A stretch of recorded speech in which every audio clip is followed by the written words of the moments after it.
سب سے پہلے سید الشہداء سے اجازت جنگ حضرت عباس نے طلب کی.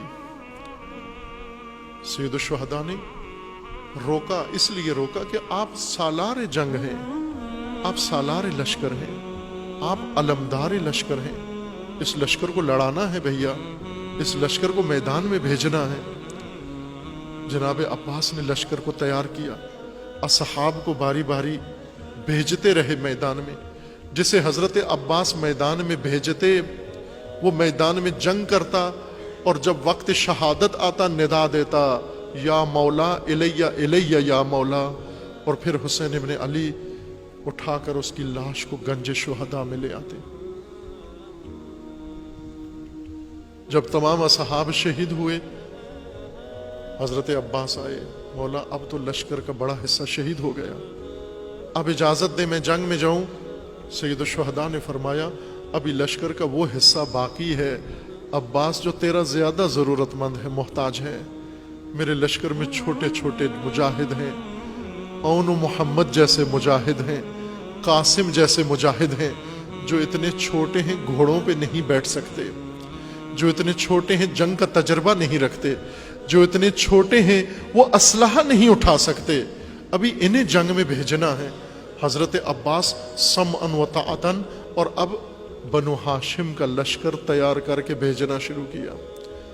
بعض روایات میں ہے جناب عباس جب حضرت قاسم کو اور جناب اون محمد کو جب لشکر کے سپاہی بنا کر بھیج رہے تھے میدان جنگ میں، ایک بڑی مشکل پیش آئی، اور وہ مشکل یہ تھی کہ ان بچوں کے قد کی کوئی زرہ نہیں تھی، ان بچوں کے قد کا کوئی جنگی خود نہیں تھا. جو بھی پہناتے ان کے تن سے بڑا ہوتا تھا، جو بھی پہناتے وہ خود ایک مشکل بن جاتا. جناب عباس نے بہت مشکل کے بعد ان بچوں کو تیار کیا. جناب قاسم کو جب جنگی خود پہنایا، جنگی لوہے کا خود پہنایا، جو خود پہناتے وہ بڑا نکلتا، وہ سر کو تکلیف دیتا. اس کو سر کے اوپر جمانے کے لیے حضرت عباس نے پہلے دستار باندھی. قاسم ابن حسن کے سر کے اوپر 12-13 سال کا بچہ دستار باندھی، دستار باندھ کے پھر اس کے اوپر خود رکھا، پھر اس کو خود کو گلے کے ساتھ باندھا، پھر زرہ پہنائی جو حضرت قاسم کے قد سے بہت بڑی تھی، اور پھر اس کے بعد نیزہ تھمایا اور پھر میدان پہ روانہ کیا.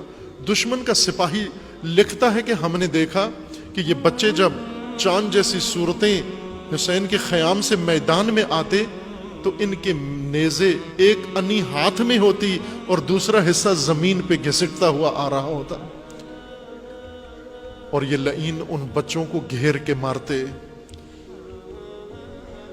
جس لعین نے ارادہ کیا قاسم بن حسن کو شہید کرنے کے لیے، جب یہ بچہ میدان میں آیا تو ایک لعین کہنے لگا میں صبح سے انتظار کر رہا ہوں، میرے حصے میں ابھی تک کوئی بھی نہیں آیا، میں انعام سے محروم رہ جاؤں گا، میرے حصے میں ابھی تک کوئی نہیں آیا، میں انعام سے محروم رہ جاؤں گا، یہ جوان میرا ہے.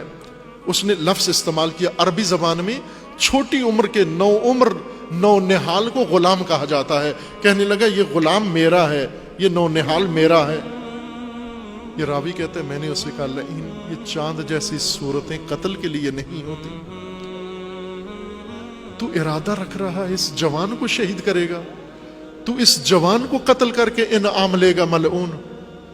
کہا وہ باز نہیں آیا، اور اس نے حملے کے وقت جنگ کے اثناء میں چھپ کے غفلت سے قاسم ابن حسن پہ وار کیا، غفلت کے ساتھ کہ معلوم نہ ہونے دے کہ یہ سامنے نہیں آیا، بچے کے سامنے نہیں آیا، پیچھے سے چھپ کے وار کیا. اور یہی منظر بار بار تکرار ہوا. جب سب میدان میں جا چکے، اب کوئی چھوٹا بھی نہیں رہا میدان کے اندر، سوائے حسین ابن علی کے، سوائے جناب زین العابدین کے، اور سوائے علی اصغر کے اب کوئی بھی نہیں میدان کے لیے. حضرت عباس التجا کرتے ہیں مولا اب تو لشکر سارا چلا گیا، اب علمدار اب سالار کو اجازت دیں، فوج ہی نہیں ہے، اب میں کس کی سالاری کرنی ہے مولا، اب اجازت دیجئے۔ سید الشہداء نے اجازت دے دی، جو بھیا جو جنگ کی تیاری کرو۔ جناب عباس نے تیاری کی جنگ کی، جا کر لباس جنگ پہنا، تیار ہوئے، لیکن روانگی سے پہلے سید الشہداء نے فرمایا میرے علمدار، آپ کے جانے کے بعد ان پیاسوں کے لیے پانی کی کوئی امید نہیں ہے۔ عباس، آپ کو معلوم ہے بچے پیاسے ہیں، بیبیاں پیاسی ہیں، آخری دفعہ میرے بھیا کوشش کر لو، شاید پانی لانے میں کامیاب ہو جاؤ۔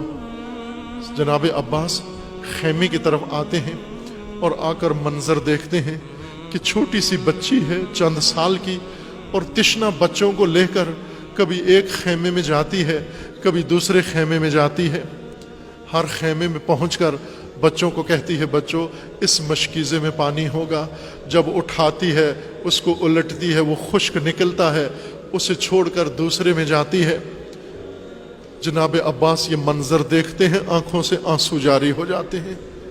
حضرت عباس نے خیمے سے ایک خشک مشکیزہ اٹھایا اور نیزہ اٹھایا، اور جب خیمے سے نکلنے لگے تو بچی تمام بچوں کو مخاطب ہو کے کہتی ہے بچوں ابھی تک پانی نہیں تھا، میں تسلیاں دے رہی تھی، بچوں پانی نہیں تھا، میں تمہیں تسلیاں دے رہی تھی، اب وعدہ کرتی ہوں پانی آ جائے گا، بس تھوڑا انتظار کر لو۔ بچے پوچھتے ہیں بی بی اب پانی کہاں سے آ جائے گا؟ بی بی فرماتی ہے دیکھتے نہیں میرے چچا عباس پانی لینے جا رہے ہیں، میرے چچا عباس پانی کے لیے جا رہے ہیں۔ بی بی بچوں کو لے کر خیمے کے در پہ بیٹھ جاتی ہے اور نگاہیں مقتل میں لگا لیتی ہے، اور عباس روانہ ہو جاتے ہیں تشنگان حسین کے لیے، آل رسول کے لیے پانی لینے جاتے ہیں۔ پانی پہ پہرا لگا ہوا ہے، پہرا تہ بتہ لگا ہوا ہے، ہر تہ کو صفوں کو پچھاڑتے ہوئے جناب عباس اپنے آپ کو پانی تک پہنچا دیتے ہیں، گھوڑے کو نہر میں ڈالتے ہیں اور مشکیزہ بھرتے ہیں۔ اس وقت جناب عباس نے اپنے چلو میں پانی بھرا نہر کا، اور اس کے اندر اپنا عکس دیکھا اور اپنے آپ کو خطاب کیا، اے نفس عباس تو تشنا ہے، اے عباس کا گلو تو تشنا ہے، پانی پینے کو جی کرتا ہے، یہ پانی بڑا گوارا ہے، لیکن عباس تیرا مولا حسین تجھ سے زیادہ تشنا ہے۔ اے عباس، اے ابو الفضل، اے ام البنین کے بیٹے، تیرے مولا کے بچے تجھ سے زیادہ پیاسے ہیں۔ حضرت عباس نے وہ پانی دوبارہ نہر میں ڈال دیا۔ بعض روایات میں لکھا ہے، مستند روایات میں لکھا ہے کہ حضرت عباس نے، چونکہ اہل بیت کے اور سید الشہداء کے لشکر کے گھوڑے بھی پیاسے تھے، ان حیوانوں نے بھی پانی نہیں پیا تھا، حضرت عباس نے جب گھوڑا نہر میں ڈالا اس گھوڑے نے لب نہیں لگائے، چونکہ ابھی عباس نے پانی نہیں پیا، گھوڑے نے بھی پانی نہیں پیا، تشنا گھوڑا تھا، تشنا واپس آ گیا۔ گھوڑے کو نہر سے نکالا، مشک کو اپنے قابو میں لیا اور خیموں کی طرف ایڑ لگائی۔ عمر سعد نے روکنے کے لیے کہا لشکر کو کہ روکو، پانی خیموں میں نہ پہنچنے پائے، اگر یہ پانی خیموں میں پہنچ گیا، علی کے بیٹوں نے، عباس اور حسین نے پانی پی لیا، پھر یہ جنگ ختم نہیں ہو سکتی، پھر تمہاری جیت شکست میں بدل جائے گی، یہ پانی نہ جانے پائے۔ یہ لعین سب حلہ بولتے ہیں، حضرت عباس کے ساتھ جنگ شروع کرتے ہیں۔ حضرت عباس نے جنگ نہیں، پانی کو بچانا ہے، پانی کو خیموں میں لے کر جانا ہے۔ جب کافی وقت گزر جاتا ہے اور حضرت عباس جس طرح آتے ہوئے ان کی صفوں کو، پہروں کو توڑتے ہوئے نہر کے اندر آ گئے، اب ان کے حلقے کو توڑتے ہوئے خیموں کی طرف جاتے ہیں۔ عمر سعد لعین کہتا ہے یہ پانی ہرگز نہ پہنچے۔ ایک لعین بڑھ کر حضرت عباس کے اس بازو پہ وار کرتا ہے جس سے مشکیزہ تھاما ہوا تھا، بازو قلم ہو جاتا ہے۔ ام البنین کے بیٹے نے بازو دوسرے ہاتھوں میں تھام لیا۔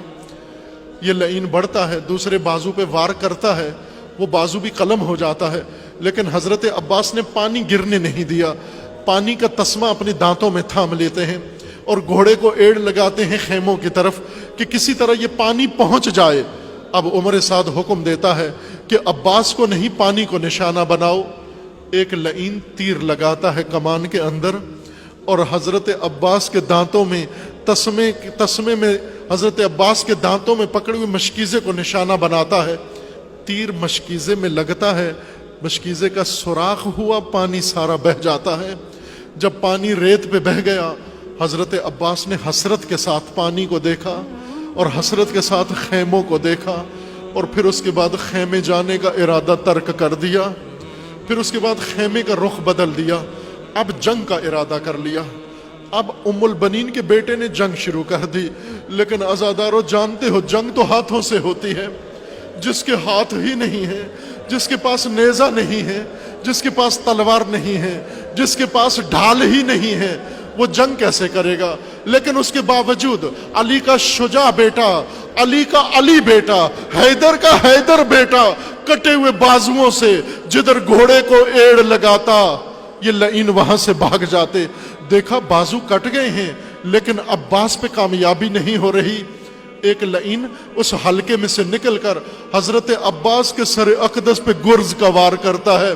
جب وزنی گرز کا لگنا تھا، عباس زین سے زمین پہ آ گئے، اور جب زمین پر آئے تو ندا دی، الیہ الیہ یا مولا، اے مولا آئیے۔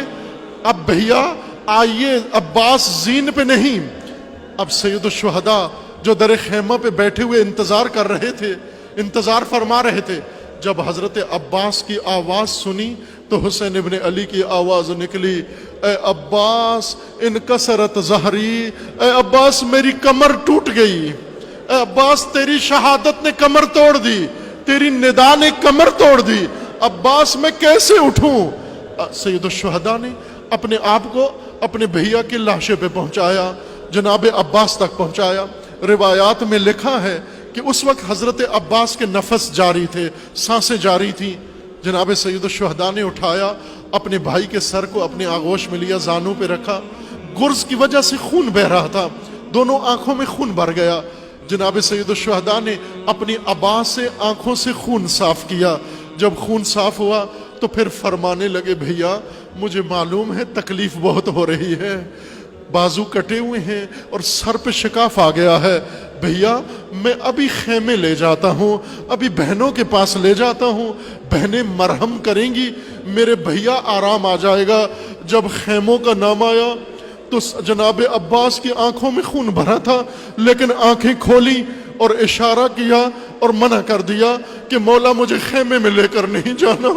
جناب سید الشہداء پوچھتے ہیں، بھیا خیمے کیوں نہ لے کر جاؤں؟ جناب عباس نے اشارہ کیا آنکھوں سے کہ خیموں میں جب میں آ رہا تھا تو سکینہ نے بچوں کو بٹھا کے وعدہ دیا تھا کہ میرے چچا پانی لا رہے ہیں، اب میں کس شرمندگی سے جاؤں گا، میں تشنہ بچوں کو کیسے منہ دکھاؤں گا؟ بھیا مجھے خیمے نہیں لے کے جانا، بس یہ آخری اشارہ تھا۔ اور پھر اس کے بعد روح عباس پرواز کر گئی اور کربلا کے صحرا میں آواز آئی، انا للہ و انا الیہ راجعون۔ سید الشہداء نے اپنے بھائی کو وہیں پر چھوڑا اور بھائی کا نیزہ اٹھایا اور بھائی کا مشکیزہ اٹھایا اور خالی ہاتھ، خون ہاتھ پہ لگا ہوا جب خیموں میں واپس آ رہے ہیں، در خیمہ پہ بیبیاں دیکھ رہی ہیں، منتظر ہیں، بچے دیکھ کے منتظر ہیں، لیکن جب حسین علیہ السلام کو دیکھا کہ خالی آ رہے ہیں اور عباس نہیں ہے تو بی بی بچوں کو کہہ رہی ہے، بچوں اب پانی نہیں ملے گا، اب پانی پلانے والا کوئی نہیں۔ اور زینب اولیاء فریاد کر کے بیبیوں کو فرماتی ہے، بیبیوں اپنے پردے سنبھالو۔ پردوں کا محافظ چلا گیا، پردوں کا محافظ چلا گیا، اب تمہارے پردے بچانے والا کوئی بھی نہیں۔ ماتم حسین، ماتم حسین۔